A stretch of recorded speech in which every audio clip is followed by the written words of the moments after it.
টাঙ্গাইল জেলা তার ঐতিহাসিক গুরুত্ব এবং সাংস্কৃতিক ঐতিহ্যের জন্য সুপরিচিত।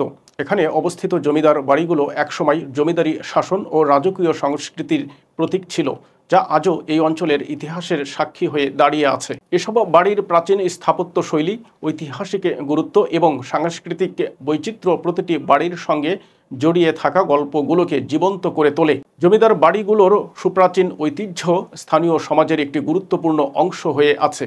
চলুন জেনে নেওয়া যাক টাঙ্গাইলের 5টি বিখ্যাত জমিদার বাড়ি সম্পর্কে। মহেরা জমিদার বাড়ি।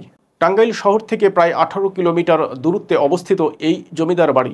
টাঙ্গাইলে অবস্থিত এতগুলো জমিদার বাড়ির মধ্যে যে বাড়িটি সব থেকে বেশি জাজ্বল্যমান হয়ে এখনও সগৌরবে মাথা উঁচু করে দাঁড়িয়ে আছে, সেটি হলো মহেরা জমিদার বাড়ি। 1890 সালেরও আগে নির্মিত হয় এই জমিদার বাড়ি। স্পেনের কর্ডোভা নগরের আদলে নির্মিত এই জমিদার বাড়ি। কালীচরণ সাহা ও আনন্দ সাহা নামে দুই ভাই 1174 শতাংশ জমির ওপর এই বাড়ি নির্মাণ করেন। মহেরা জমিদার বাড়িতে মোট 3টি বড়, 2টি ছোট পুরাতন জমিদারি দালান এবং একটি বড় পুকুর রয়েছে। জমিদার বাড়ির ভেতরে বাগান, শিশু পার্ক, বিভিন্ন আর্টিফিশিয়াল স্থাপনা আছে। এছাড়া পাখালি, বাগান, পুকুর, বিল্ডিং সব মিলিয়ে স্বপ্নপুরীর মতো মনে হয় মহেরা জমিদার বাড়ি। হেমনগর জমিদার বাড়ি। জমিদার হেমচন্দ্রের নামেই স্থানটির নামকরণ হয় হেমনগর। টাঙ্গাইল থেকে প্রায় 50 কিলোমিটার দূরে অবস্থিত এই জমিদার বাড়ি। স্থানীয়রা এই জমিদার বাড়িকে পরীর দালান নামেই বেশি চেনেন।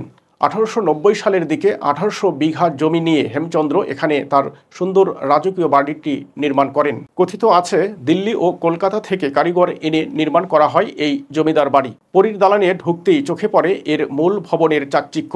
দামি পাথর ও রঙিন কাচ ব্যবহার করে বাড়ির দেওয়াল, এমনকি পিলারগুলোতেও কারুকার্য করা।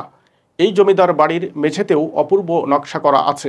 এই বাড়িতে 25টি কক্ষ আছে। পর্যটকদের কাছে এই বাড়িটি জনপ্রিয় একটি ট্যুরিস্ট স্পট। করটিয়া জমিদার বাড়ি। মোঘল স্থাপত্য শিল্পের অন্যতম নিদর্শন হল করটিয়া জমিদার বাড়ি। টাঙ্গাইল সদর উপজেলা থেকে 10 কিলোমিটার দূরে করটিয়া ইউনিয়নের পুটিয়া নদীর তীরে এই জমিদার বাড়ি অবস্থিত। বিখ্যাত পন্নী পরিবারের 11তম পুরুষ সাদত আলী খান পন্নী করটিয়াতে পন্নী বংশের ভিত প্রতিষ্ঠা করেছিলেন। 1947 সালে দেশ ভাগের পর জমিদারি প্রথা উঠে গিয়েছিল, ফলে অনেক জমিদার ভারতে চলে যায়। তবে এই জমিদার বাড়িতে এখনও কিছু বংশধরেরা বাস করে। এজন্য বিশেষ করে বছরের 2 ঈদ ছাড়া সচরাচর জনসাধারণদের বাড়ির অন্দরমহলে ঢুকতে দেওয়া হয় না। দেলদুয়ার জমিদার বাড়ি। টাঙ্গাইলের একমাত্র মুসলিম জমিদার বাড়ি হচ্ছে দেলদুয়ার জমিদার বাড়ি। দেলদুয়ার উপজেলায় অবস্থিত এই জমিদার বাড়িটি। জমিদার বাড়িটি স্থানীয়দের কাছে নর্থ হাউস নামেও পরিচিত।